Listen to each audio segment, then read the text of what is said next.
erasure.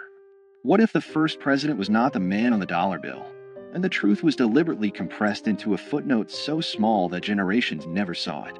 Because before George Washington placed his hand on the Bible in 1789, another man had already held the title of President of the United States. His name was John Hanson, and the fact that most Americans have never heard that name is not an accident. It is a story of constitutional confusion, political myth-making, and the deliberate shaping of national memory. To understand how this happened, you have to go back to a time before the Constitution, before the polished republic, back to a fragile confederation stitched together by war. In 1776, the 13 colonies declared independence from Britain, but independence was only the beginning. What followed was chaos: unpaid soldiers, collapsing currency, foreign threats, and states that behaved like small, suspicious countries rather than a unified nation. The fledgling United States needed structure. It needed coordination. It needed leadership. So in 1781, after years of debate, the states ratified the Articles of Confederation, creating the first national government of the United States. This government did not have an executive branch like we know today. There was no powerful presidency, no cabinet, no centralized authority commanding armies or vetoing legislation. Instead, there was Congress. And Congress elected a presiding officer. That office carried a formal title, President of the United States, and Congress assembled. On November 5, 1781, that office was filled by John Hanson. Hanson was not a general. He was not a towering plantation owner from Virginia. He was a merchant and statesman from Maryland. But when Congress selected him as its presiding officer, he became by title President of the United States. This was not symbolic. Under the Articles of Confederation, Congress was the national government. There was no separate executive. The President of Congress signed documents, corresponded with foreign powers, oversaw administrative matters, and in many ways embodied the leadership of the nation. Hanson served a one-year term. During that time, the Revolutionary War was still underway. He dealt with financial instability, troop demobilization, and diplomatic recognition. He presided over Congress as it accepted the British surrender at Yorktown's aftermath and navigated the fragile early sovereignty of the new republic. And yet his name is rarely mentioned outside specialized historical discussions. Why? Because after the war ended and the weaknesses of the Articles of Confederation became undeniable, a new document was drafted, the Constitution of 1787. This Constitution created a radically different office, a singular executive with defined powers, independent authority, and national visibility. It created what Americans now recognize as the presidency. In 1789, George Washington was elected under this new constitutional framework. He was not the first man to hold the title President of the United States, but he was the first president under the Constitution. That distinction matters. But over time, nuance was erased. The founders themselves understood the difference. They did not consider the presidency under the Articles equivalent to the executive created in 1787. The earlier office was primarily procedural, a presiding officer chosen by Congress, not a nationally elected executive. Yet as American mythology grew, complexity became inconvenient. A nation prefers clean origin stories. Washington became the first president, not because no one held the title before him, but because the new constitutional order redefined what the presidency meant. The old office faded into obscurity. But obscurity is not the same as non-existence. John Hanson was not alone. Before Washington, several men served as President of Congress under the Articles of Confederation, including Peyton Randolph, Henry Laurens, John Jay, and others. Hanson's distinction lies in being the first to serve a full one-year term after the Articles were fully ratified by all 13 states. And that ratification detail is where the controversy lives. Some historians argue that because Maryland was the last state to ratify the Articles in 1781, and Hanson was elected after that ratification, he was technically the first president of the fully unified United States government. This claim has been amplified in certain circles as proof that Washington was not the first president. But the reality is more layered. The presidency under the Articles had no independent executive power. It had no veto authority. It had no control over a standing army. It was not elected by the people or an electoral college. It was chosen by members of Congress and largely functioned as a moderator and administrator. Calling Hanson the first president in the same sense as Washington would be misleading. Yet erasing him entirely is equally misleading. The shock is not that Washington was not first. The shock is that American civic education rarely explains the transition between two completely different governmental systems. The real foundational lie is not that Washington served first. It is that the story of American leadership begins neatly in 1789. It does not. It begins in confusion, experiment, and fragility. During Hanson's presidency, Congress established Thanksgiving as a national day of observance in 1782. It adopted the Great Seal of the United States. It managed foreign affairs and struggled to pay soldiers. It dealt with mutinies and financial crisis. These were not ceremonial tasks. They were existential. Yet when the Constitution replaced the Articles, the previous system was treated almost like a draft that never counted. The national memory pivoted hard toward the stronger executive model, and the earlier presidents of Congress became historical footnotes. Why would a nation simplify its own origin? Because power shapes narrative. The Constitution was framed as a corrective to weakness. Federalists argue that the Articles created a government too feeble to survive. By elevating Washington as the first president, the new system symbolically reset the clock. It framed 1789 as year one. The earlier period became a prelude rather than a beginning.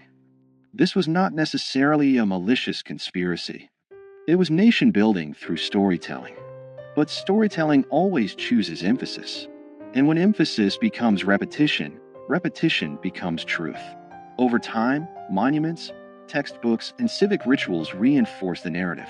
Washington was father of his country. He set precedents. He defined the executive branch. He stepped down voluntarily, shaping democratic norms. All of that is true.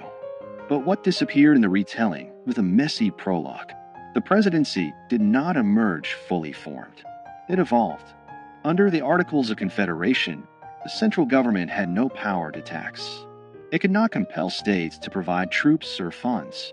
Economic instability led to unrest like Shays' Rebellion in 1786–87.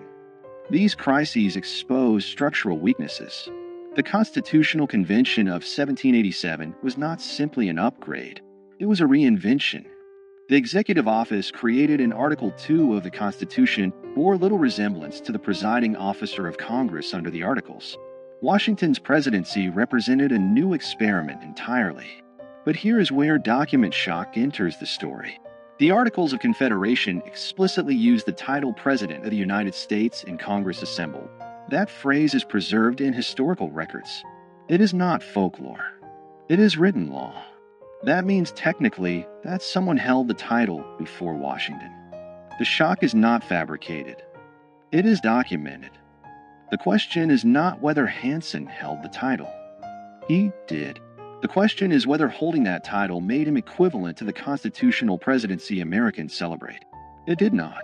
But the refusal to explain that difference clearly has fueled decades of confusion, and in some cases, deliberate myth-making.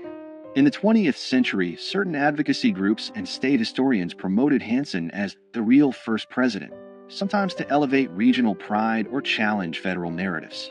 Statues were erected. Claims were printed in pamphlets. The nuance disappeared again, this time in the opposite direction. History swung from erasure to exaggeration. The truth lives in the middle. Washington was the first president under the United States Constitution.